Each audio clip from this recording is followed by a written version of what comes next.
Hello and welcome to Louise Singleton Creations. In one of my recent videos you may have seen me adding pigment to the mould before the resin, and the results were kind of okay, but it just really made a frame around the edge of the mould, which wasn't what I was going for at the time, but it gave me an idea.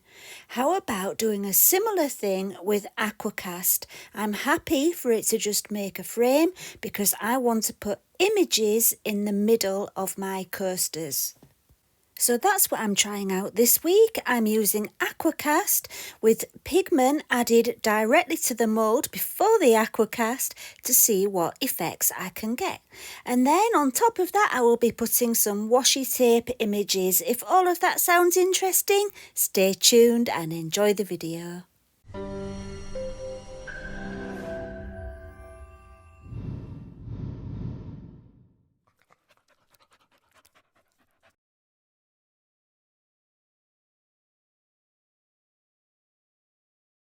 When you're doing this technique with epoxy resin, you add alcohol ink onto the mould.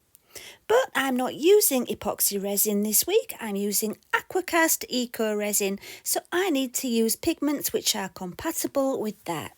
The pigments I quite like to use for Aquacast are the Homeware Designs pigments, which you can get from Etsy. The liquid pigments, and they work great for this effect, but they do need diluting a little bit first. I had some of these little plastic bottles with a dropper on the end, and I thought they would be perfect. I found that the mixing ratio that works well is 4 drops of tap water to 1 drop of pigment. So I times that by 4, I'm doing 4 drops of pigment and 16 drops of water into my bottle.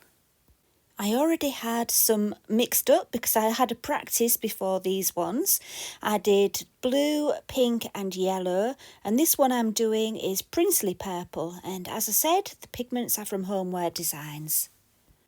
I'm using some old coaster moulds because my first 2 that I did were kind of like just a practice, and I didn't want to damage the moulds. I wasn't sure if using the pigment directly onto the moulds would stain them, so that's why I used old ones. But as it happens, it doesn't damage the moulds at all, and it doesn't leave any marks. But because the first 2, the practice ones, worked, I thought, well, I'll carry on with those moulds and make a set of 4. You'll see my practice ones soon. So once my pigment and water was added to the bottle, it was time to put the lid on and give it a really good shake. And then I was ready to go. And the next job was to mix up my Aquacast. And if you're new to my channel, you may be new to Aquacast too. Aquacast is a water-activated casting compound. It's an environmentally friendly fusion of powder and polymer, and it only needs the addition of water to make beautiful homeware. It's very similar to the 2-part compounds which you can get where you purchase the liquid with it, but because the stuff that's in the liquid in those ones is fused into the powder with Aquacast, you don't need to buy a liquid, so you just need to add tap water, which is great for the carbon footprint too, because all you need to have delivered to your house is the powder. With the Aquacast all mixed and ready to go, it was time to add the drops of pigment to my moulds. With my first experiment, I used blue, pink and yellow, and as you might expect, by having the 3 primary colours in there, I got quite a lot of browny shades in there, which were okay, but I wasn't really wanting to go for the earthy tones, and so with these 2, I'm avoiding getting the muddy colours by not mixing the 3 primary colours, if that makes sense, because as we know, the red, blue and yellow make brown. So in this first one, I'm using purple, blue and pink, so no yellow in that one. And I'm just going round in circles from the middle to the outside in the different colours. And with the second one, I do actually have the 3 primary colours in there, but I'm trying to keep them separate. So we've got purple, which obviously has blue and red in to make purple, and then the pink, and then the yellow. So the yellow is keeping quite far away from the purple on the outside, and I was hoping that because I kept the yellow away from the purple, it wouldn't go too muddy. So that was my plan anyway. Let's see what happened. So with all the pigments in place, it was time to add the Aqua Cast. And you probably can't tell from the angle I'm filming from, but I'm holding my pot with the Aqua Cast in quite high up. And that way, it comes down with more pressure, and I was hoping it would make a better effect doing it that way. And so, yeah, I'm just doing it in the middle all the time, just directly into the middle, nowhere else, and letting it find its own way to the edges. And as you can see, as you add the Aquacast, it pushes the pigments to the edge of the mould, and they come up from the edge up to the top, and you get some really beautiful patterns forming. Unfortunately, those patterns don't stay there. It does disperse, and yeah, it's a shame because that pattern around the edges is so beautiful. But never mind, we're worried about the other side, aren't we? Once the Aquacast was added, I needed to give them a little bit of vibration to make sure that any little bubbles could rise to the top rather than clinging to the mould at the base. We didn't want that. So I've got my levelling table under my coaster moulds, which is very handy because you can just tap it around from side to side, top and bottom, whatever, and it really helps if you've got, if you put your moulds onto something that can be moved. Look at those patterns forming, aren't they amazing? I made sure I scraped out every last bit of Aquacast from my silicone jug, but even if there's anything left, don't worry, you can let it dry and then give the silicone jug a squeeze and keep all those flakes if you want to do the terrazzo style, which you can see in another video. After an hour, they were ready to take out of the moulds, and we'll start with the pink one.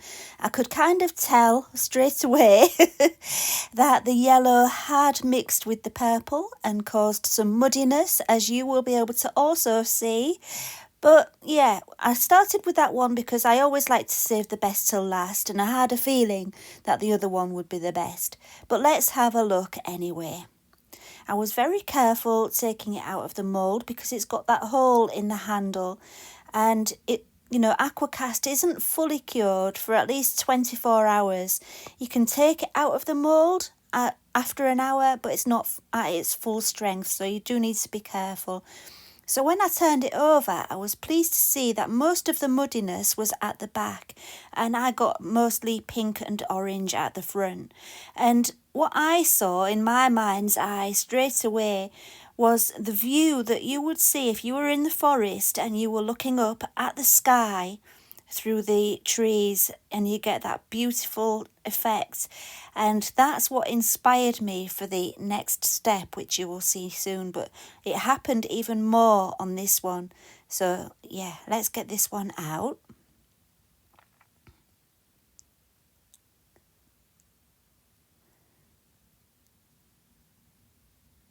Come on. There we go.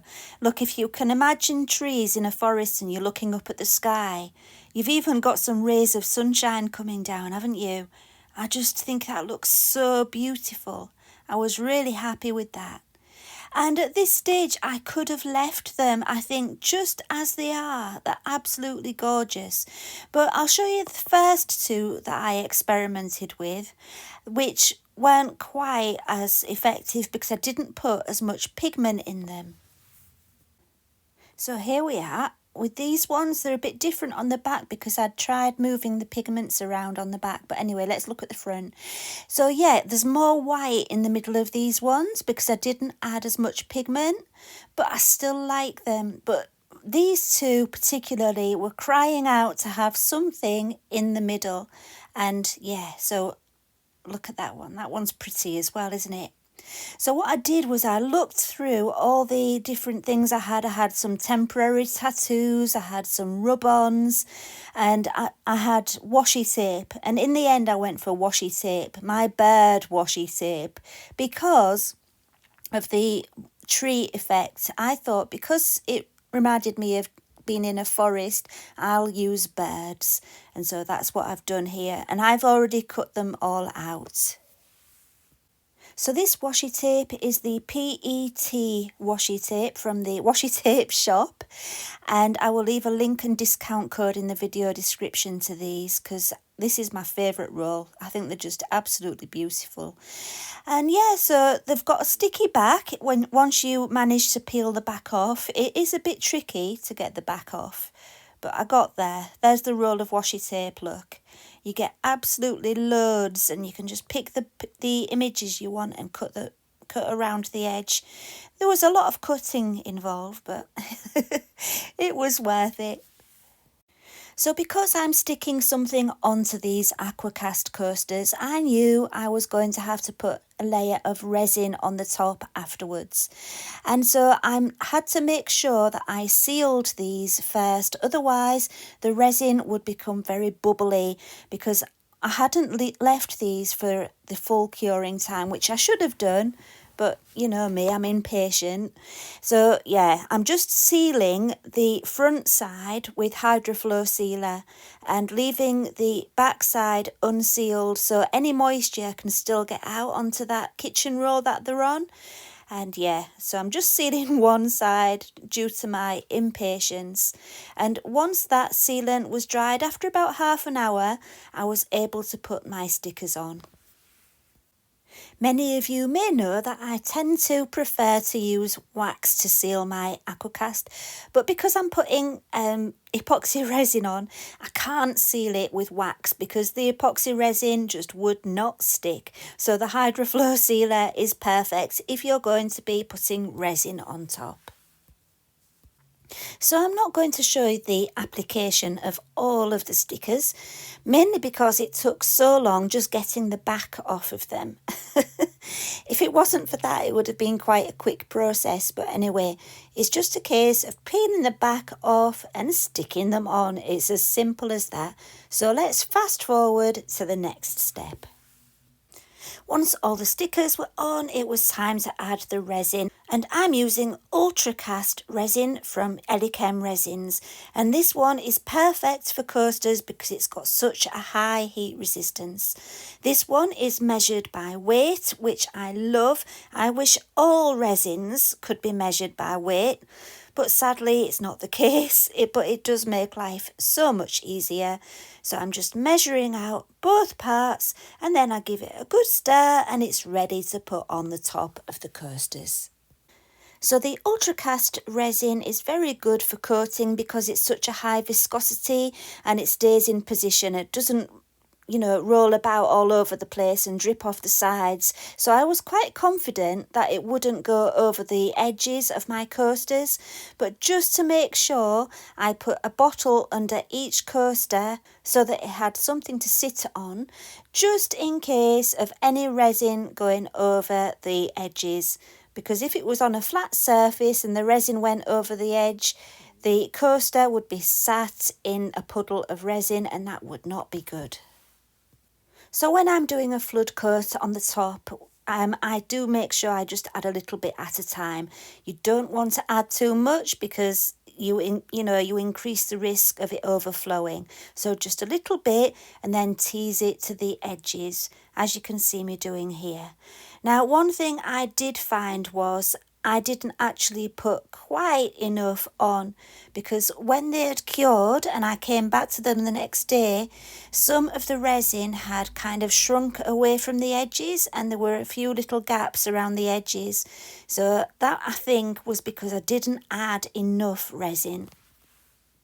So my advice would be keep adding just a little bit at a time until it looks like it can't cope with any more rather than just spreading it out as far as it will go. Be a little bit more generous and yeah, just be careful, a little bit at a time and you should be fine. So I left them to cure until the next day and they were ready to have their little photography session.